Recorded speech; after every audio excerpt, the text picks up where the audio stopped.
তুলসী ঘি দিয়া এখন এলাচ দারুচিনি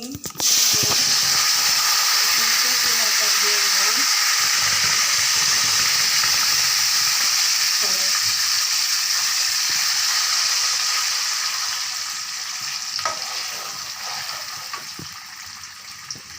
আসসালামু আলাইকুম, সবাই কেমন আছেন? আলহামদুলিল্লাহ আমরা সবাই ভালো আছি। তো আজকে আপনাদের সাথে শেয়ার করবো পেঁপের হালুয়া কীভাবে বানায়। তো আজকে বানানো হচ্ছে পেঁপের হালুয়া।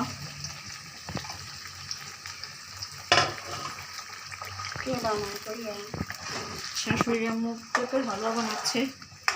দেখেন এখনই কালারটা কি সুন্দর এসেছে। এটা কালার আনার জন্য একটা জিনিস দেওয়া হয়েছে, যার কারণে কালারটা খুব সুন্দর আসছে।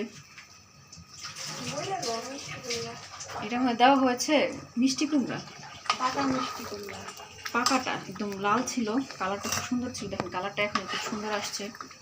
ক্যামেরাতে অত সুন্দর আসতেছে না, তবে এমনিতে অনেক খুব সুন্দর আসতেছে।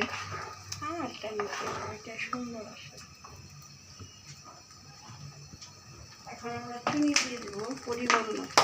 দিয়ে দেওয়া হচ্ছে চিনি।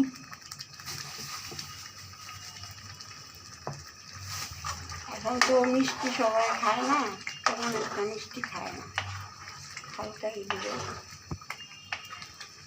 পেঁপের হালুয়াটা হালকা মিষ্টি হলে খেতে ভালো লাগে। আবার যেহেতু এটার মধ্যে আবার মিষ্টি কুমড়া দেওয়া হয়েছে,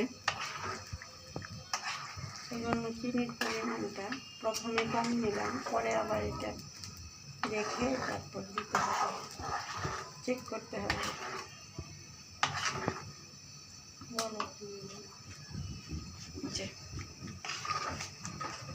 দেওয়া হচ্ছে এটা এখন একদম। এই হালুয়াটা বানাতে অনেক কষ্ট হয়, কারণ এটা পুরোটা শুকনো হয়ে যায় আর একদম লাল হয়ে যায়, তারপর এটা নামানো হয়।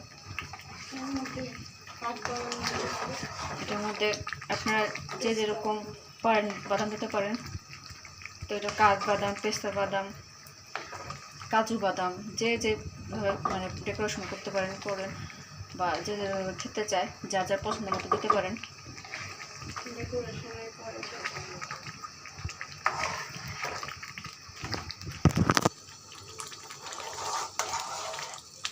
ছিটেও আসে অনেক সময়, দেখা যায়। দেখেন কীভাবে এটা উঠতেছে, অনেক সময় এমনভাবে ছিটে আসে শরীরে এসে পড়েছে।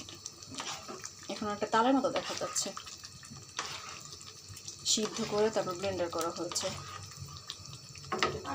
পাটায়ও বাটা যায়, হ্যাঁ পাটার মধ্যেও বাটা যায়।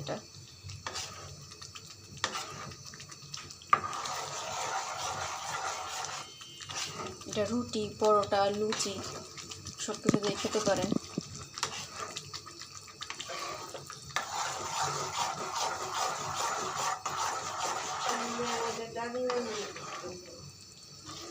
দাদি নানিরা দাদি নানিরা করতো, বিশেষ করে যে সবাই বরাতে বানাতো। রিমোট নিয়েছে, ছিটে যাবো মা, ছিটে আসবে। তুমি সরো ওখান থেকে, আসতেছি আমি, তুমি যাও, আমি আসতেছি। যে বলো মা আসতেছে, তুমি হাত থেকে রিমোট নিয়ে নাও।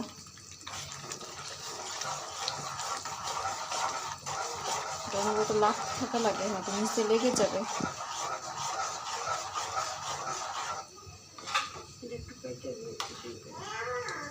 জি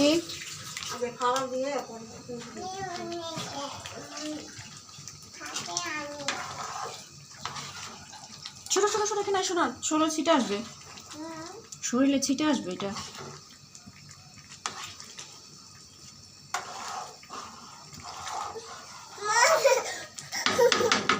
তো বানানো শেষ হোক, আপনাদের সাথে আবার শেয়ার করবো। তো এই যে আমাদের হালুয়া বানানো শেষ। দেখেন শাশুড়ি আম্মুটা সুন্দর করে ডেকোরেশন করেছে কিশমিশ আর বাদাম দিয়ে পরিবেশন করার জন্য, সকালের নাস্তার জন্য। পরোটা আর হচ্ছে হালুয়া।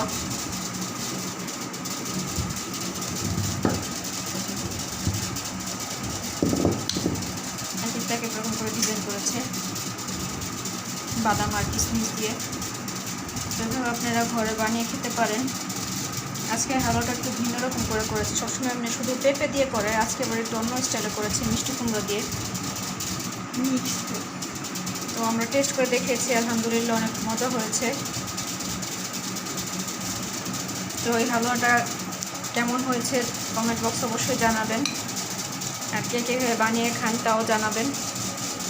তো আমার জন্য দোয়া করবেন, লাইক কমেন্ট শেয়ার করবেন, চ্যানেলটা সাবস্ক্রাইব করবেন, আমাদের জন্য দোয়া করবেন, শাশুড়ি আম্মুর জন্য দোয়া করবেন যাতে এরকম নতুন নতুন রেসিপি আপনার সাথে শেয়ার করতে পারি। আল্লাহ হাফেজ, আসসালামু আলাইকুম।